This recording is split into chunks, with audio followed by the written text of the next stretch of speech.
สวัสดีค่ะพ่อแม่พี่น้องสวัสดีอีฟซี่ทุกท่านแล้วค่ะกลับมาพบมาพอกับเจตาพารวยคือเก่าค่ะในทางช่อง YouTube คลิปนี้เจตาก็จะว่างแนวทางของรัฐบาลไทยค่ะรัฐบาลไทยค่ะอีฟซี่พี่น้องป้องไปที่ผ่านมาเห็นอยู่นี่ประวัติของตาบรรทัดกับเจอุยเดอร์ค่ะวันที่16มีนาเนาะค่ะรัฐบาลไทยออก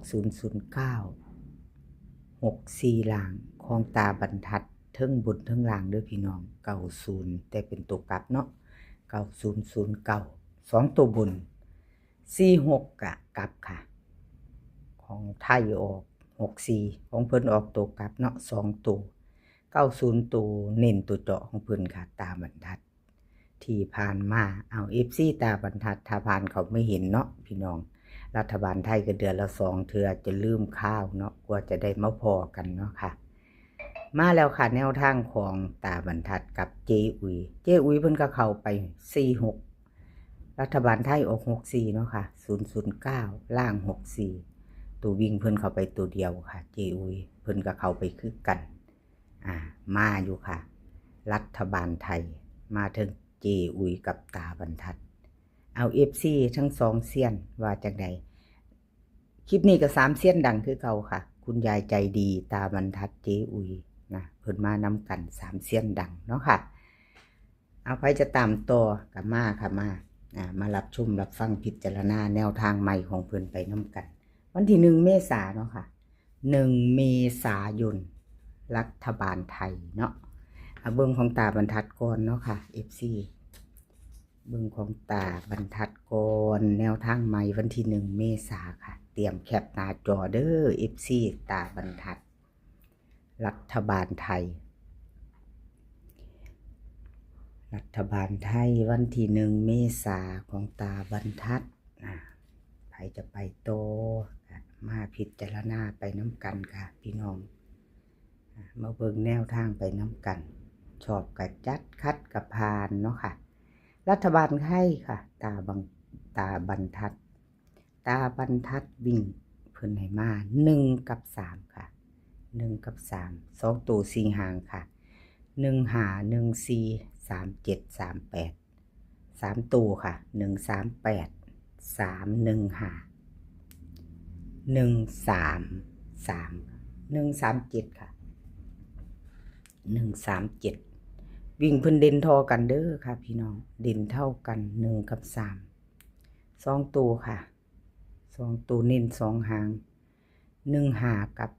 3 7 3ตัวค่ะเน้นหางเดียว3 1 5เอาแคปหน้าจอค่ะไปจะไปตัวกับตาบรรทัดรัฐบาลไทยวันที่1เมษายนเนาะค่ะแคปหน้าจอไว้พิจารณาค่ะเจตาลงไว้ก่อนลายมืออยู่ลงให้ก่อน3 มือ4 มือครับพี่น้องพิจารณาเอาใครจะไปต่อกับเพิ่นเนาะเลขทุกตัวเอามาวางเพื่อเป็นแนวทางโปรดใช้วิจารณญาณในการรับชมเป็นอย่างสูงค่ะรับชมรับฟังเป็นเพียงแนวทางเนาะค่ะพี่น้องเอามาไปต่อค่ะเป็นของใครเป็นของใครต่อไปเนาะค่ะแคปหน้าจอค่ะ FC ตาบรรทัดรัฐบาลไทยของเพิ่นเขาทั้งบนทั้งล่างเนาะเอาไปต่อค่ะไปต่อเป็นของเจอุยค่ะเป็นของเจอุยค่ะมาเบิ่งประวัติเพิ่นวันที่16ที่ผ่านมาเนาะค่ะ FC เจอุยรัฐบาลไทยประวัติที่ผ่านมาของเพิ่นรัฐบาลไทยออก009ค่ะ3ตัวบน64ล่างของเพิ่นเข้าไปตัวนี้ตัวเจาะค่ะแต่เป็นตัวกลับเนาะเป็น46รัฐบาลไทยออก64ค่ะวิ่งลูดเพิ่นก็เข้าไป4ตัวเดียวเจอุยค่ะรัฐบาลไทยเป็นจังใดพี่น้อง FC กับขอบคุณขอบคุณเจอุยหลายๆค่ะที่ให้แนวทางมาวางทางช่องเนาะกับขอบคุณเป็นอย่างสูงทั้ง3เซียนค่ะกับขอบคุณขอบคุณทั้งตาบรรทัดเนาะที่ให้แนวทางมาวางทางช่องของเจตาด้วยดีเสมอมาเนาะค่ะ เอาเจอุ๋ยค่ะรัฐบาลไทยวันที่1ที่จะถึงนี้ของเมษายนเนาะค่ะวิ่งเพิ่นให้มา0กับ7 2ตัว4หางค่ะ0 7 0 8 7 2 7 3 3ตัวค่ะ0 7 2 7 2 7 7 7 3วิ่งค่ะล่อง0เด่น7เน้นค่ะ0 7กับ7 2 3ตัวค่ะเน้น0 7 2ของเจอุ๋ยค่ะรัฐบาลไทยใครจะไปต่อกับเพิ่นเนาะพี่น้องกับขอบคุญขอบคุณ FC เนาะค่ะบ่ว่าจะเป็น FC เก่า FC ใหม่ที่ผ่านเข้ามารับชมรับฟังครับมาเป็นกำลังแรงใจให้เจตารัฐบาลไทยก็เป็นมันดูนเนาะพี่น้องเนาะ2 อาทิตย์จังพอกันนะจนจะลืมข้าวว่าติพี่น้องของเจอุ๋ยเพิ่นก็เข้าไปอยู่เนาะของเจอุ๋ยไผจะตามต่อก็แคปหน้าจอค่ะเอาไปรุ่นใหม่ไปต่อพิจารณาเอาหยิบจับลอตเตอรี่กันไว้ถ้าชอบก็จัดขัดก็ผ่านเนาะค่ะไม่ชอบก็ผ่านไปเนาะถ้าชอบก็แคปหน้าจอไว้ไปรุ่นกันไหมวันที่1 เมษายนเนาะค่ะไปต่อค่ะเป็นของใครคุณยายใจดีครับพี่น้อง FC คุณยายใจดีค่ะคุณยายใจดีรัฐบาลไทยค่ะวันที่16 มีนาที่ผ่านมา009 3ตัวบนรัฐบาลไทยออกล่าง64ค่ะของเพิ่นหลุดไปเนาะวิ่งกับบ่เดินบ่เข้าค่ะบ่มีบ่มากราบขอโทษขออภัย FC แทนคุณยายใจดีเนาะค่ะที่แนวทางเพิ่นหลุดไปเนาะกราบขออภัยเป็นอย่างสูง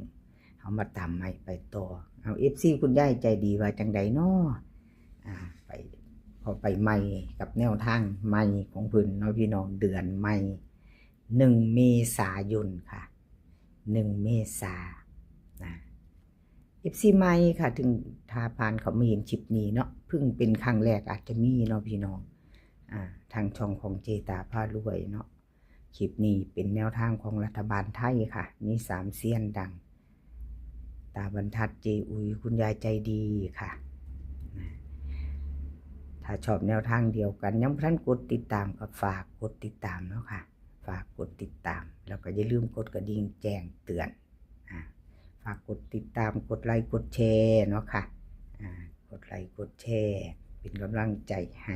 เจตาเนาะพี่น้องเอามาไปต่อค่ะคุณยายใจดีวิ่งเพิ่นให้มา8 กับ 2ค่ะ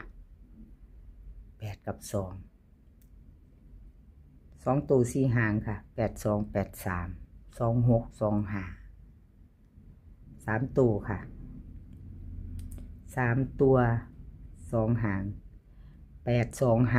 8 3 8 2 8 3ค่ะ2 8 3 2 8 3ค่ะพี่น้อง FC เอาไผจะต่อกับคุณยายใจดีแคปหน้าจอเนาะค่ะไผจะไปต่อกับเพิ่นก็เตรียมแคปหน้าจอไว้วันที่1 เมษายนเนาะพี่น้องรัฐบาลไทยเจตาลงให้ก่อนหลายมืออยู่ค่ะหยิบจับลอตเตอรี่กันไว้มีเวลาหลายมือเนาะถ้าชอบก็จัดขัดก็ผ่านค่ะชอบก็จัดขัดก็ผ่านคุณยายใจดีรัฐบาลไทยค่ะกราบขอบคุญขอบคุณบ่ว่าจะเป็น FC เก่า FC ใหม่เนาะค่ะที่เข้ามาติดตามรับชมรับฟังทางช่องของเจตาเนาะมากดไลค์กดแชร์ให้มากดติดตามค่ะกราบขอบพระคุณเป็นอย่างสูงคลิปนี้รัฐบาลไทยขอให้พี่น้องโชคดีกับวันที่1 เมษายนค่ะบ่าย 4 โมงรัฐบาลไทยออกให้โชคดีกันทุกคนเนาะมื้อนี้ก็ขอให้มีความสุขขอให้สุขภาพร่างกายแข็งแรงค่ะสุขภาพย่อมมาก่อนเสมอเด้อพี่น้องคันสุขภาพเฮาแข็งแรงนี่สุขภาพดีมีชัยไปกว่าครึ่งเนาะพี่น้องมาเพิ่มอีกแล้วเด้เจตาคำอวยพรต้องการร่างกายแข็งแรงเนาะพี่น้องไผก็ได้เนาะสุขภาพดีมีชัยไปกว่าครึ่งเนาะ